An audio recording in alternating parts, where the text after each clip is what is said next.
Sejam bem-vindos a mais um vídeo aqui do Conversa de Players.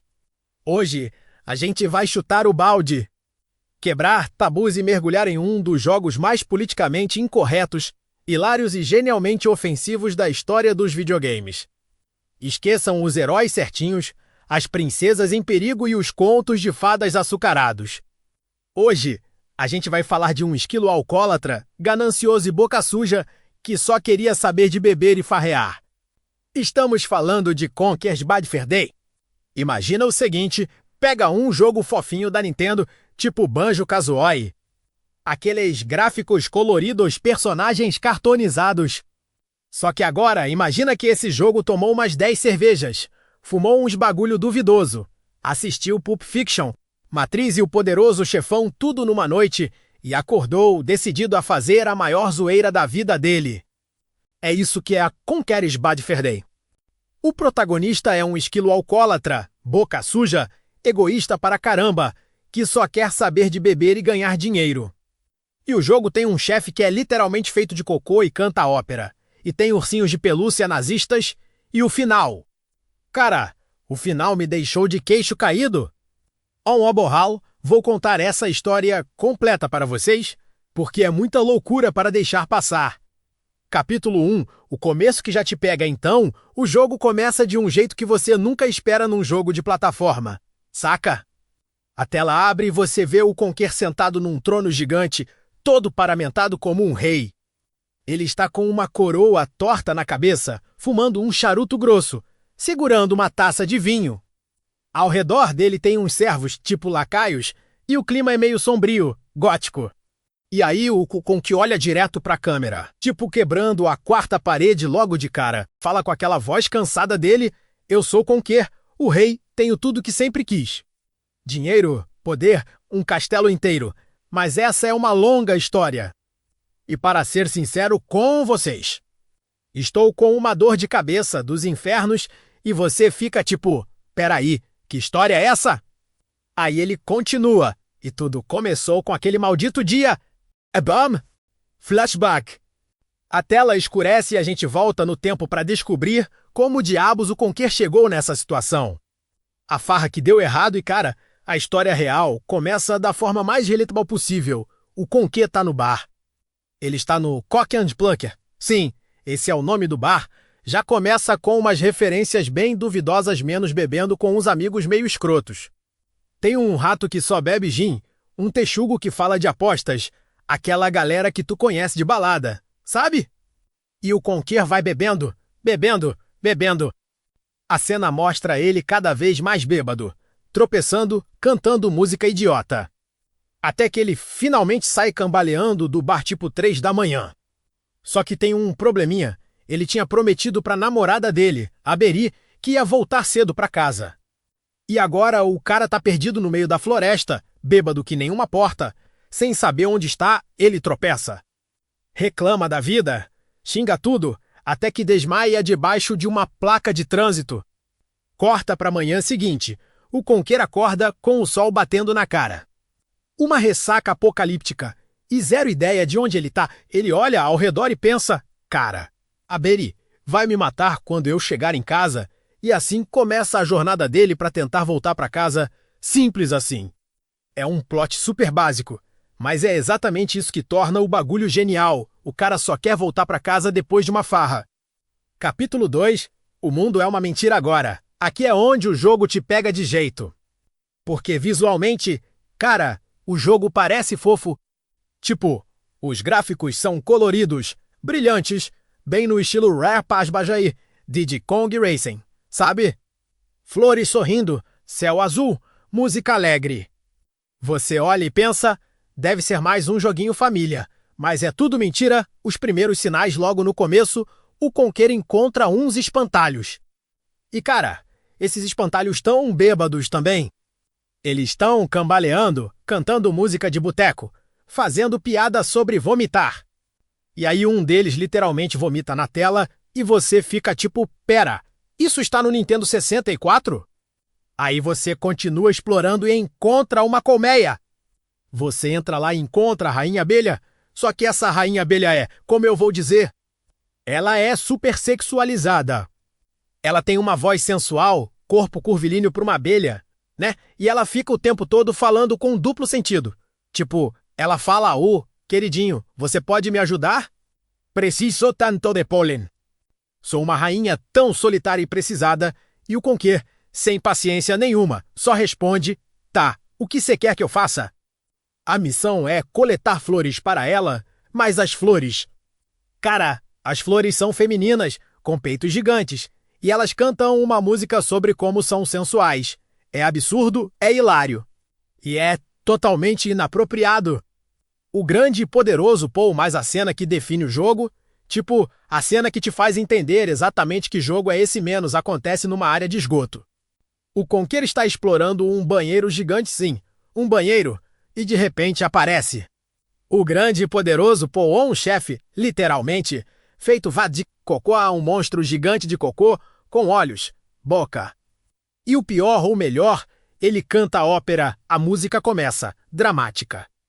E o Paul começa a cantar em grego mais chitipiti. A huge supply of tish comes from my chocolate starfish. How about some scat, you little twat? Cara, eu tive que pausar o jogo nessa parte. Fiquei tipo, isso tá acontecendo? Isso está realmente no jogo? E a batalha contra ele é você jogando papel higiênico na boca dele para fazer ele vomitar, atirando bolas de cocô de volta, jogando milho nele para dar diarreia. Quando você finalmente derrota ele, o Paul é puxado pro vaso sanitário enquanto grita ópera.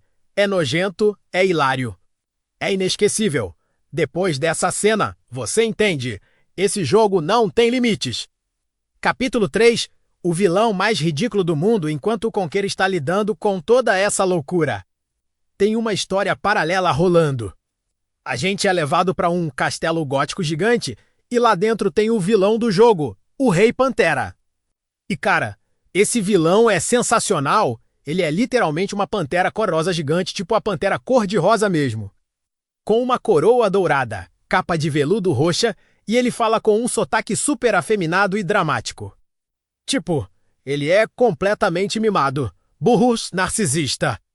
Na cena de introdução dele, ele está sentado no trono tentando beber um copo de leite, mas a mesa ao lado está desequilibrada e continua derrubando o leite, e ele grita, super dramático, não, meu leite precioso, novamente. Aí ele chama os generais e cientistas dele para uma reunião de emergência. O rei grita, precisamos resolver isso imediatamente. Um dos cientistas, o professor von Kriplespack com sotaque alemão, explica Min. Digo, Vossa Majestade, o problema é que a mesa perdeu uma perna. Consertem, não podemos mais. Há uma solução? Precisamos de algo do tamanho certo para substituir a perna. Algo como um esquilo vermelho. E aí entra o Dom Weazo. Uma doninha máfia estilo poderoso chefão, boss. Um esquilo vermelho é o tamanho perfeito para ser a perna da mesa. O rei, perfeito. Tragam-me um esquilo vermelho. Espera, o quê? Sim, você entendeu certo. A motivação do vilão principal do jogo é ele quer usar o Conker como perna de mesa. Não é dominação mundial. Não é vingança, não é profecia antiga. Ele quer usar o seu Ancayer como mobília. É tão absurdo que funciona perfeitamente.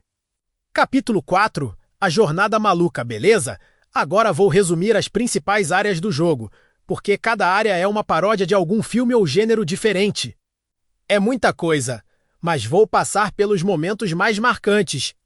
A fazenda do cocô logo no começo, você está numa fazenda. E tem espantalhos alcoólatras que precisam de ajuda para proteger o milharal de corvos. Você literalmente pega uma bazuca e atira nos corvos.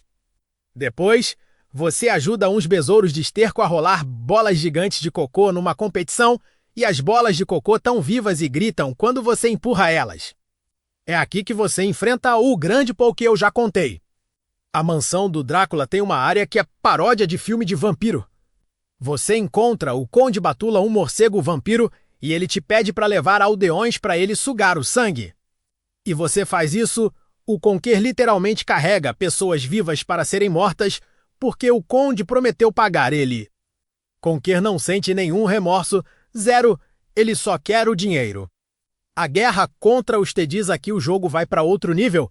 Você chega numa área de guerra, estilo o resgate do soldado Ryan, e descobre que está rolando uma guerra contra ursinhos de pelúcia nazistas. Sim! nazistas. Eles falam alemão. Usam uniformes nazistas com suásticas e tudo menos censurado no remake. E eles atiram em você, você entra numa trincheira, pega uma metralhadora pesada e massacra hordas de ursinhos. Eles explodem em pedaços, sangue para todo lado ou algodão, sei lá.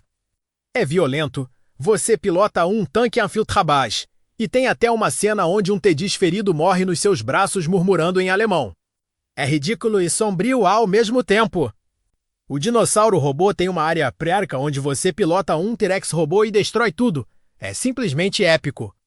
A mecânica Conf, e tem uma mecânica genial no jogo. O Conquer tem uns comprimidos de haka que são mágicos, e em certos lugares específicos.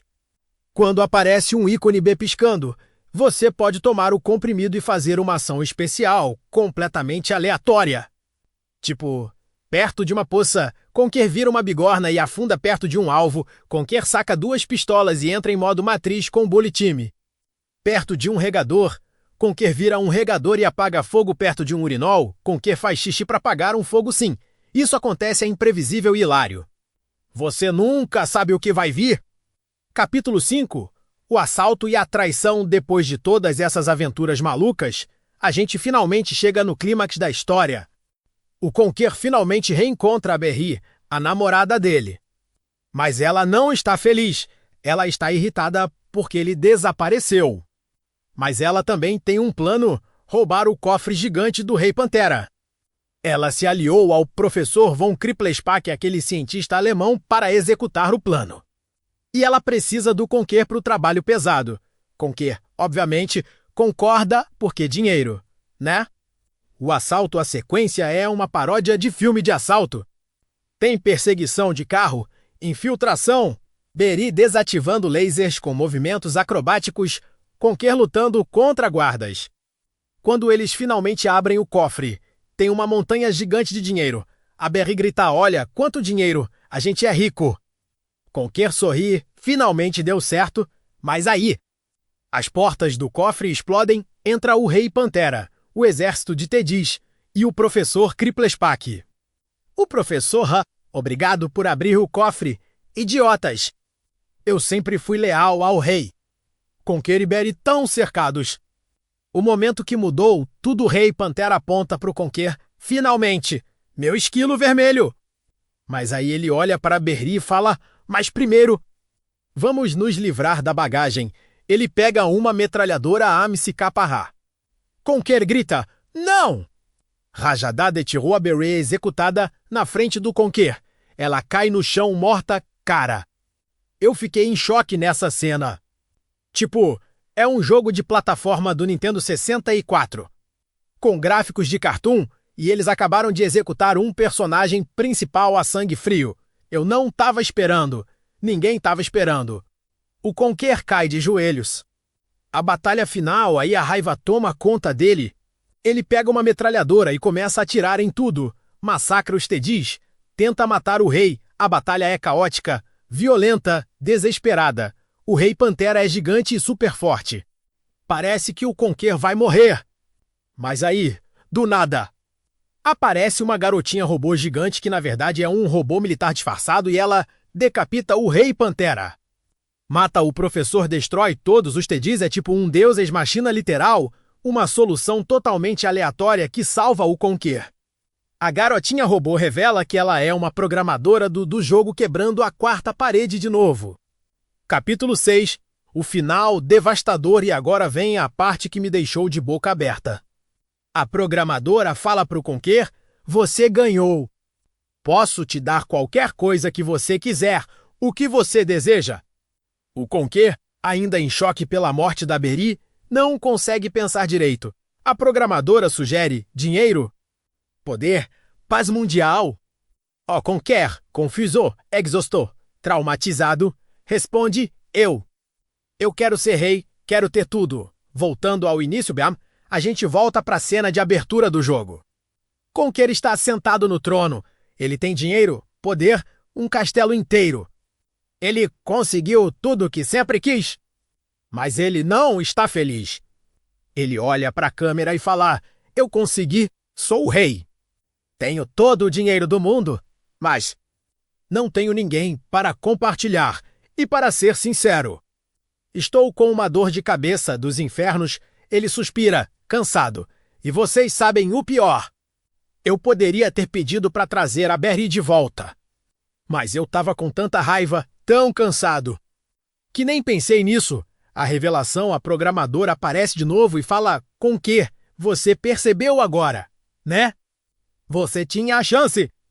Eu teria trazido a Berry de volta. Mas você escolheu o poder. Ela mostra um botão na tela reverberberry. Mas agora é tarde demais. O jogo acabou. O Conker percebe. Ele perdeu a única chance de salvar quem ele amava. O jogo termina com ele sozinho no trono, rico, mas completamente miserável. Não tem música de vitória. Não tem parabéns. Só silêncio e arrependimento. Capítulo 7. Porque esse jogo é genial, cara. Quando eu terminei esse jogo, eu fiquei há 10 minutos só sentado, processando. Porque esse final é algo que nenhum jogo de plataforma fez antes ou depois. Não tem final feliz. O Conker não aprende uma lição. Ele não se torna um herói. Ele não salva o dia. Ele vence, mas perde tudo o que importava. É um final nihilista, triste, real. A crítica ao jogo é uma crítica direta à ganância e ao egoísmo. O Conker passa o jogo inteiro focado em dinheiro e poder. Ele não se importa com ninguém além dele mesmo. E quando ele finalmente consegue tudo, percebe que é vazio. A metalinguagem. A quebra da quarta parede no final, menos com a programadora falando direto com o jogador, é uma crítica à própria indústria de games. Tipo, o jogo está dizendo: vocês querem finais felizes? Querem que tudo se resolva magicamente? Pois bem, aqui está a realidade, o arrependimento. E o detalhe mais devastador é que o seu Ankayer tinha a chance de salvar a Berry. Ele podia ter pedido. Mas ele estava tão focado em si mesmo que deixou passar. É um final que te faz sentir culpado, mesmo sendo só um jogo. Capítulo 8. Os bastidores agora. A história por trás desse jogo é quase tão louca quanto o jogo em si. O projeto original, a Rare, estava desenvolvendo um jogo chamado 12 Tales Conker 64. Era para ser um jogo fofo, infantil menos mais um Banjo-Kazooie genérico. Mas os desenvolvedores estavam entediados, o jogo não tinha alma. A revolução aí, o Chris Avor, o diretor criativo, teve uma ideia: e se a gente fizesse o oposto de tudo que a Rare faz? Ele propôs fazer um jogo adulto, com palavrões, violência, humor negro. Tudo! E a equipe ficou empolgada. A aprovação da Nintendo agora. Aqui vem a parte surpreendente: a Nintendo aprovou. Eles só pediram uma coisa: coloquem um aviso de conteúdo adulto na caixa. E foi isso. A Rare teve liberdade total. O trabalho insano do Chris Avor. O Chris não era só o diretor. Ele dublou a maioria dos personagens, Conker com sotaque britânico. O Repentera com sotaque afeminado, vários outros personagens. Ele gravou centenas de linhas de diálogo sozinho. Os gráficos, o jogo forçou o N64 ao limite técnico. Texturas de alta resolução, animações faciais, efeitos de luz.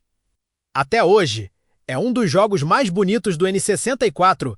O fracasso comercial inicial, quando o jogo lançou em 2001, foi um fracasso de vendas. Por quê? Porque era um jogo para adultos num console familiar. Pais não compravam para o filho, adultos não tinham N64, mas com o tempo, o jogo virou cult. Hoje é considerado uma obra-prima. O remake, em 2005, saiu Conker Live Reload pro Xbox, gráficos completamente refeitos. Parecendo um filme da Pixar, algumas piadas foram amenizadas, mas a essência ficou. O legado até hoje. Batferde é lembrado como um exemplo de ousadia e criatividade. Ele mostrou que jogos podem ser inteligentes, satíricos, adultos e ainda assim divertidos. Pouquíssimos jogos tiveram a coragem de fazer o que Conker fez. Então é isso, galera. Essa é a história completa, insana hilária e devastadora de Conquer S. Bad Fur Day, de um esquilo bêbado perdido na floresta até um rei miserável no trono. A jornada do Conquer é uma montruse de humor negro, paródias geniais e momentos que ficam gravados na memória. Ele é o anti-herói que a gente ama odiar. Ele é egoísta, ganancioso e completamente falho como pessoa. E é exatamente por isso que ele é tão memorável. Conquer S. Bad Fur Day não é só um jogo. É uma declaração, uma risada na cara da convenção. Um dedo do meio para a indústria que só fazia mascotes fofinhos. É um lembrete de que os melhores jogos são aqueles que não têm medo de arriscar, de ofender, de ser bem bad. Se você nunca jogou no Nintendo 64 ou no remake do Box ou em emulador, não importa. Esse jogo precisa ser experienciado. Obrigado por assistir até o final. Se você curtiu essa história, deixa aquele like. Se inscreve no canal Conversa de Players e ativa o sininho porque vem mais análise de personagem por aí. E se você tem algum personagem ou jogo que você quer que eu analise, comenta aí embaixo. Eu leio todos os comentários. Até o próximo vídeo, galera! E lembra, às vezes, um Bad Fur Day é exatamente o que a gente precisa para ter uma boa risada. E uma boa reflexão. Valeu! Até mais!